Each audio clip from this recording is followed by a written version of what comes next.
Go Home. This is one of the most interesting yet confusing and bizarre Japanese horror game I've ever seen. Initially, when I was first exposed to this game, it felt more like a fever dream if anything, and because of all the strange visuals thrown at the player, I failed to realize a lot of the story elements sprinkled around. And if you're anything like me and didn't realize that there was a story, well, you're in luck, because today I'll try my best to interpret what I believe the story is. I'll also be sharing my own thoughts of what I believe each of the ghosts represent. And for the people who are unfamiliar with the game, to give you a very quick rundown, it's basically about a little girl running away from ghosts, and there's a trauma involving a car crash. If you're interested to learn more, then sit back, relax, and as always, my name is Rip Estrella. Let's explore. Gameplay.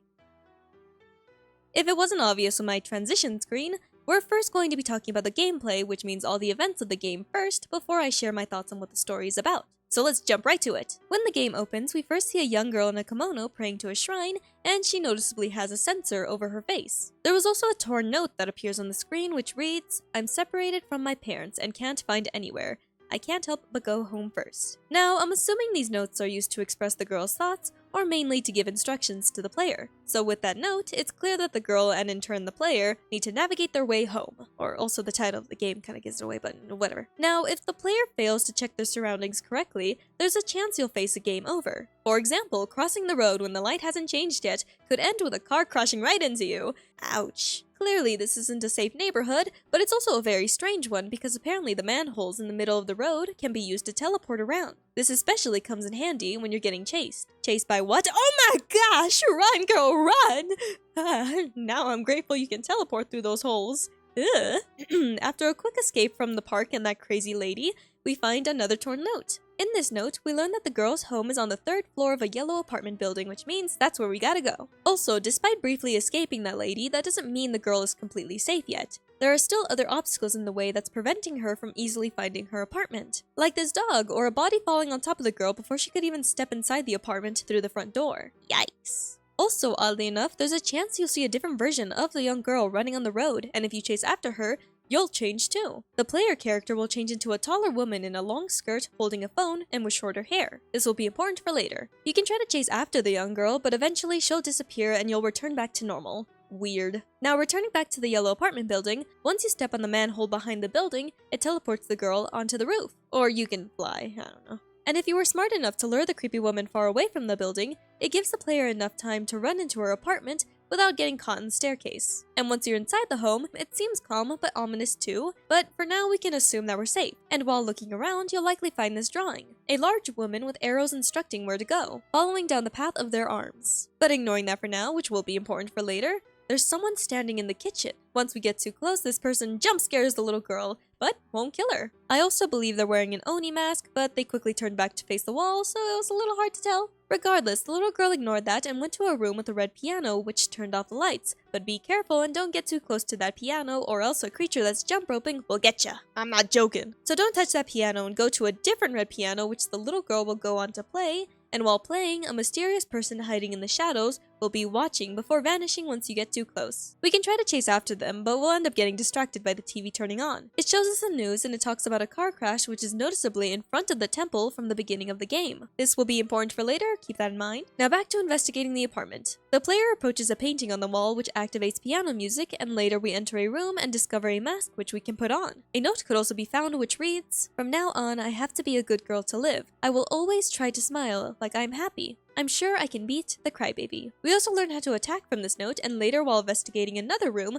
we see a fish tank, which is random. Eventually our safety in this apartment stops once the door opens and the crazy creepy woman from before appears.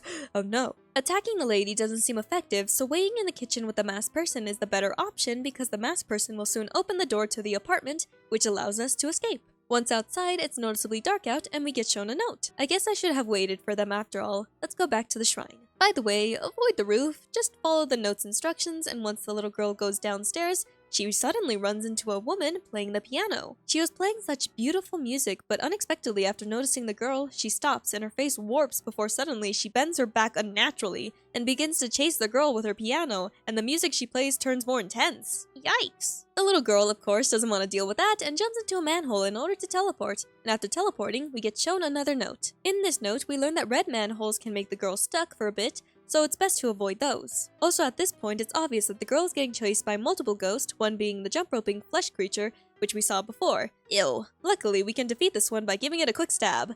Cool. As for another ghost that's chasing after the girl, it's a man riding an elephant, and if the girl is not too careful, she might get trampled on, so just crouch low and avoid being seen. Speaking of which, that's a big boy. But ignoring that, the girl runs towards a familiar park, which, are those tentacles?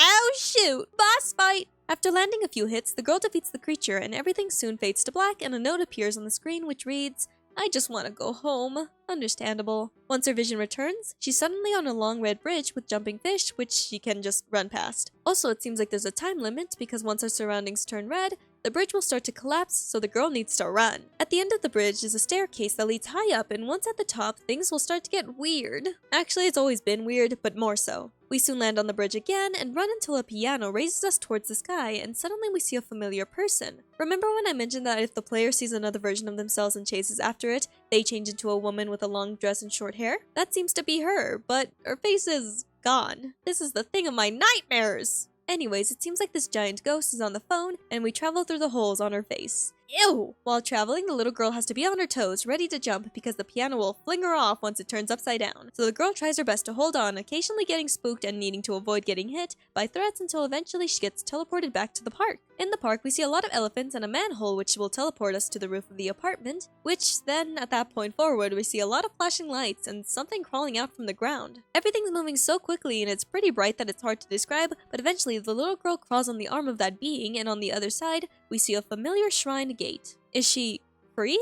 Well, we hear a crash and later see the little girl who has fallen to her knees, staring at the crash site in front of her as she's weeping. Additionally, her mask is noticeably broken on the floor. As she wept, a woman in a white wrinkled dress appeared in front of the little girl, and the little girl used the woman's dress to wipe away her tears and to blow her nose. The woman didn't seem to mind and soon reached her hand out towards the little girl, which the little girl grabbed. You would think this would be the end, but suddenly we see a view of the shrine from the rooftop of the apartment building. Speaking of which, the person on the rooftop is a familiar woman in a long dress and short hair, but she doesn't have a hole in her face, just a sensor, like the little girl. The woman proceeded to walk down the steps, and there we see the little girl, which she speaks to. After speaking to her, the little girl vanished, and the woman soon headed towards the shrine to pray. After finishing, she walks down the steps, and this is when we see notes appearing on the screen which reads, "Even if you're afraid of the memories fading away, even if you don't have anyone to hold your hand, it's okay if you know the warmth of tears. Come on, let's go home." The sounds of beeping could also be heard, which might be coming from the stoplight, and in the end we see all the ghosts and later the credits. Confusing stuff, huh? Well, it's time for me to tell you what I believe the story is about. Let's go! Story.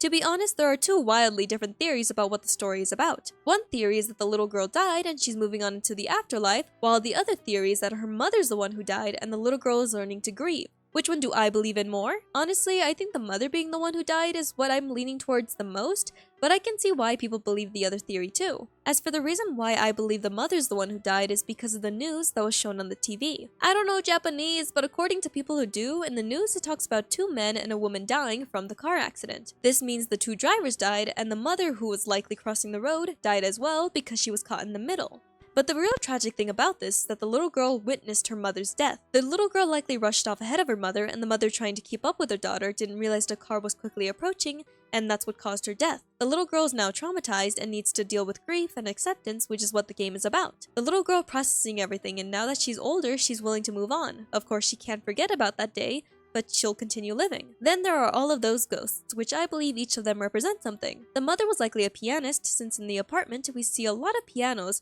and there's a female ghost playing a piano. This ghost being the same one who was stalking the little girl when she was playing. I believe this ghost represents the mother's dreams and aspirations, and the mother likely wanted her daughter to walk down the same path as her. However, this might have led to the mother coming off as strict and pushy. The jump roping ghost might symbolize the constant stress she's putting on the little girl, making her daughter work consistently until she meets her standards. Then there's the ghost in the wrinkled white dress that might represent the mother's corpse, which is all the little girl can see when she thinks about her mother. Again, she's traumatized. Of course, seeing her mother's corpse will F her up, so that's what she sees when she thinks about her mother. Damn. As for the man on the elephant, I believe that represents one of the drivers, because if you get too close to the elephant, you'll get trampled on, similar to how a car can easily run you over. Oh, and that female ghost in a mask that jump scares you in the kitchen. I believe this shows another layer of how strict the mother was. Because she was so hard on her daughter because she wanted her daughter to be a pianist, it made her daughter see her as this angry woman. However, this doesn't make the mother completely terrible. If you remember the moment in the game where a ghost was chasing the little girl,